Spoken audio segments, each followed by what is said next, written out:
c'était fin de notre test concernant la tablette tactile Acer Aspire Switch 10E. Donc là, on va vous parler pour finir, de tout ce qui est aspect multimédia. Donc comme souvent, alors je vous fais voir, hop, on a inséré juste ici une carte micro SD dans laquelle il y a des fichiers déjà audio dedans.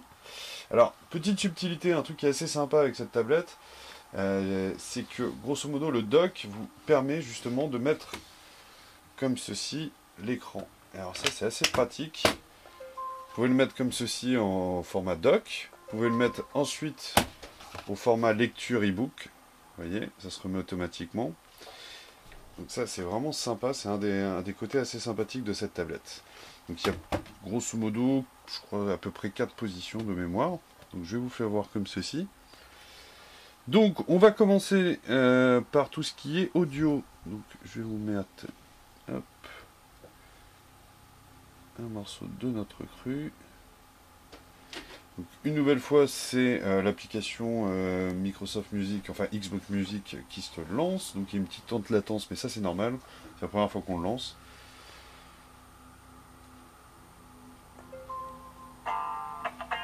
Alors je vais monter le volume.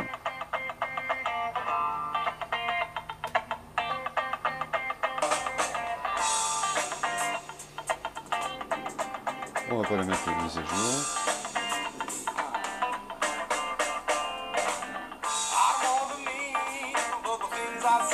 Alors honnêtement, pour le coup, le son est assez agréable. On a un rendu des basses qui est pas trop vilain et on a des aigus qui sont pas trop criards. C'est un petit peu ce qu'on fait comme reproche à pratiquement toutes les tablettes qu'on teste. C'est que le son généralement est très très mal dosé.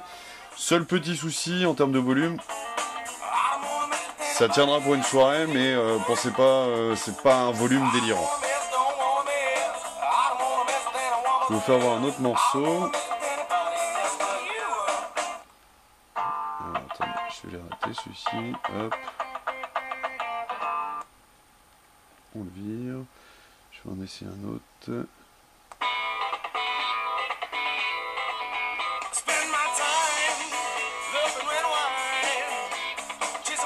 Donc vraiment, non, vraiment, à ce niveau-là, on a un très bon rendu du son, c'est quand même agréable. Pour une petite tablette comme ça, à ce prix-là, c'est vraiment vachement bien, vraiment. On le ferme comme ceci. Je vais vous faire en même temps ce qui est vidéo. Donc comme d'hab, je vais prendre la petite vidéo de Men in Black pour vous faire voir. Ce qu'il y a d'intéressant, c'est que ça le lie aussi également avec l'application Xbox Vidéo. On va monter le volume. Et on va avancer un chouille pour faire voir la rapidité. Vous voyez, même si on n'est pas sur une résolution Full HD, on a un écran très très confortable et très agréable. Alors vous voyez, c'est là où on est un peu bloqué. Le volume est un chouille trop faible. Par contre, vous voyez, dès que je change, ça se fait automatiquement. Il y a très peu de lag. Donc là, on sent vraiment que le processeur quad-core fait son boulot et surtout les 2 Go de RAM qui sont très efficaces. Vous voyez, ça se met automatiquement. Je vais fermer ceci. Je vais vous faire voir une autre vidéo si j'en ai une. Ouais, je vais vous faire voir ça. Vous voyez, la mise à jour se fait assez rapidement également. On va avancer un chouille.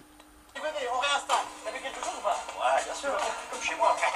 Bon, alors, dis-moi, combien tu dois? Ah, non, ça va pas être possible, Serge, là. Quoi? Vous voyez. Bon, alors après, ça dépend aussi de la qualité d'encodage de votre vidéo. Là, pour le coup, on a une vidéo dont le son a été encodé assez fort. Et là, vous voyez, on entend vraiment très bien.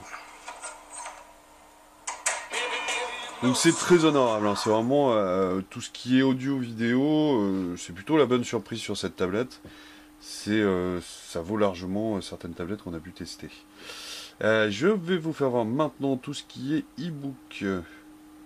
Alors on va regarder ça avec un fichier PDF. Donc voilà, on a une application déjà préinstallée là. Donc ça s'appelle Foxit Phantom PDF Express. Donc c'est un logiciel que personnellement je ne connaissais pas. Et on va se mettre en mode lecture comme ceci. Et donc vous voyez, c'est vraiment rapide. Il y a vraiment un tout petit lag, mais c'est pas très désagréable. Quand je fais le pinch, alors là vous voyez ça galère un petit peu plus. Mais bon honnêtement, non ça va, franchement ça va. Vous voyez, et c'est assez sympa. Par contre, je vous le dis, on sent bien les 1,2 kg à la main. C'est un peu compliqué à tenir, ça va être un peu pénible à la longue. Alors imaginons, si je le mets comme ça, c'est déjà moins pénible. On n'a pas le dock, donc c'est déjà un petit peu moins pénible. Et vous voyez, la mise à jour se fait vraiment bien.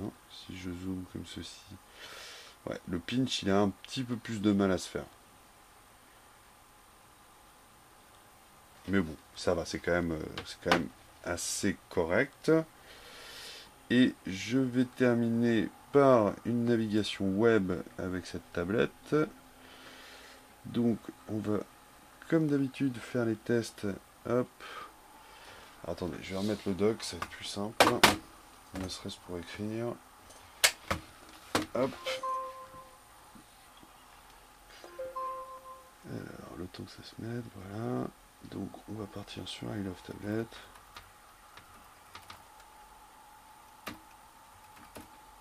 Vous voyez, par contre, le clavier est vraiment très agréable. Hop. Donc, l'affichage se fait correctement. Oh, c'est très bien. C'est vraiment très très bien. Là, par contre, si je fais un pinch zoom, il n'y a aucun souci. Ça se met très très bien à jour. Si je vais sur le dernier article, on va voir. Vous voyez, c'est quasi immédiat l'affichage, donc il n'y a vraiment aucun souci là-dessus. Non, c'est une très très bonne tablette. À ce prix-là, surtout, c'est vraiment un très très bon produit. Pour le coup, vous voyez, ça se fait très facilement. On va essayer le monde, comme à l'habitude. Voilà. Hop.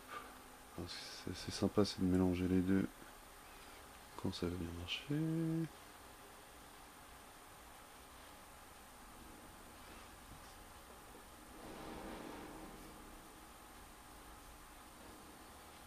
On a eu un petit bug de Bing là, tiens, j'avais jamais eu ça encore. On va revenir en arrière, on va retourner sur le monde.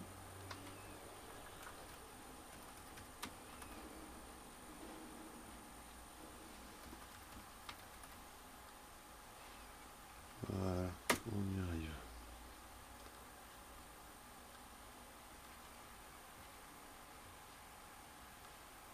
Voilà, et puis vous voyez, ça marche très très bien également. Non, c'est vraiment très bien. C'est vraiment une très très bonne tablette, même la navigation web. Et pourtant, on utilise Internet Explorer qui est pas une flèche en général. Là, pour le coup, c'est vraiment très agréable. Alors, si je suis sur cet article, par exemple, on va voir. Ouais, non, c'est aucun souci. Aucun souci, c'est vraiment un très bon produit là-dessus. Donc voilà, donc c'était un petit peu tout l'aspect multimédia. Donc on n'a pas été sur la partie Spotify ou Deezer ou même Canal Plus pour vous faire voir un petit peu les possibilités, mais tout fonctionne, ça, il n'y a aucun problème là-dessus. Un produit qui est donc proposé aux alentours de 300 €, qui à mon avis risque d'être bradé dans les semaines à venir, et qui vaut franchement le coup si par exemple vous êtes étudiant, que vous cherchez une tablette ou un PC portable, bah, ce produit vous fait vraiment les deux. Et à un tarif si bas, avoir une tablette Windows 8 qui passera très bientôt à Windows 10, franchement ça vaut le coup, c'est vraiment un produit très très intéressant qu'on vous recommande.